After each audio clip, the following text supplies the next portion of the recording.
Well, are you ready? Are you ready for the last of the 5 things not to do when running your self-storage business? My name's Mark Helm. I'm the author of Creating Wealth Through Self-Storage, and this is the last of the 5 things not to do in running your storage business. We're currently in the management series of episodes. And if you're not sure what the first 4 are, please review the 3 or 4 episodes right before this one. But the last thing not to do in order to have a fantastic self-storage business is really know the difference and treat vehicle storage. That's cars, boats, RVs, trailers. Treat that differently than you treat storing household goods. Why? Well, there's 2 main reasons. First of all, the value. The value generally on vehicle storage is much higher.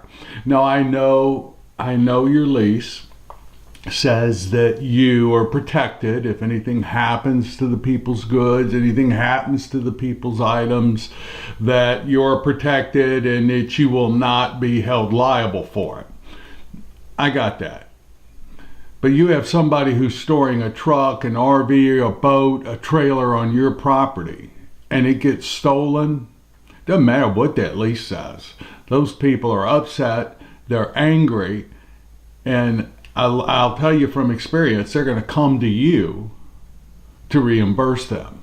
They're not going to want to go to their insurance company. Now, ultimately they have to. And even if they sue you, you'll win. But what kind of victory is that?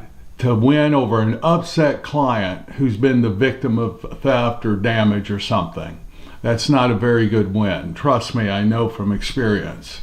So what I suggest doing in your lease is if somebody's storing an automobile, a boat, or an RV, make sure that they provide you proof of their insurance. Have it in the lease or have it in the addendum to your contract. Always have part of your contract or an addendum that addresses the storage of vehicle storage. We don't require our tenants to have insurance, okay? We don't either.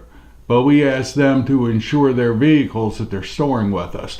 Another thing that's different about vehicle storage is that there's usually a certificate from the state indicating ownership and who has title to the property, unlike household goods. So make sure you get a copy of that and it's in the file. You want to make sure that the person who's storing the vehicle is also the person who owns the vehicle. If they're not, get permission from the person who owns the vehicle to store it there. You don't want to be storing stolen items at your self-storage facility. And the other big difference about storing vehicle and boat and RV storage over household goods or commercial goods is that in the event of a lien sale, the process is different. You can't just roll the unit up and say, okay, bid on this car, or walk out on the lot and say, okay, bid on this RV. You can't do it that way. You've got to find out in your state what the procedures are to gain access to being able to sell that vehicle. And every state's slightly different, but it's usually something like this. You'll go down to the Department of Motor Vehicles of your state, the DMV. You'll run a search, a lien search.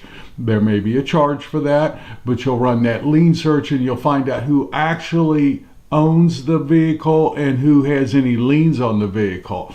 Then you've got to send certified letters out to all those people informing them of your lien sale. But check with your attorney. Attorneys, hear me saying that. I'm not giving legal advice in this episode.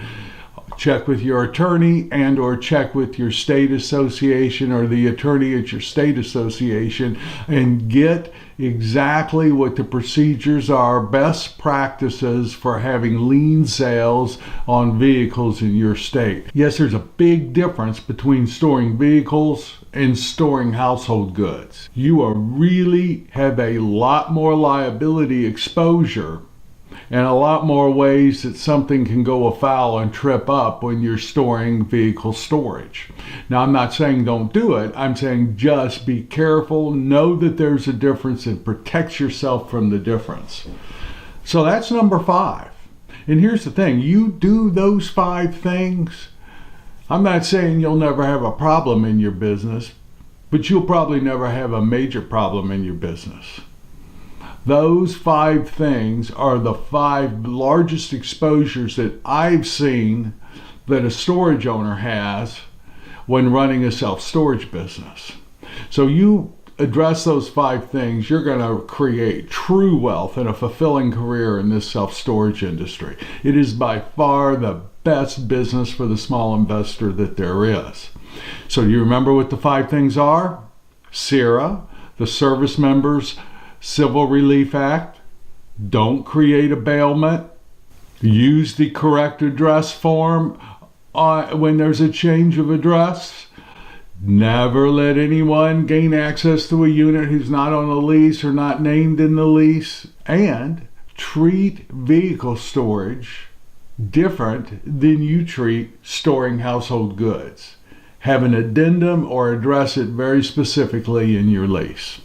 So thank you very much. My name is Mark Helm. I'm the author of Creating Wealth Through Self-Storage, and I'm the creator of the Self-Storage Quick Start Academy. At the Academy, we help people who are getting in the self-storage business, and we help people who want to grow their self-storage business strategically do it in a way that creates true wealth and a fulfilling career.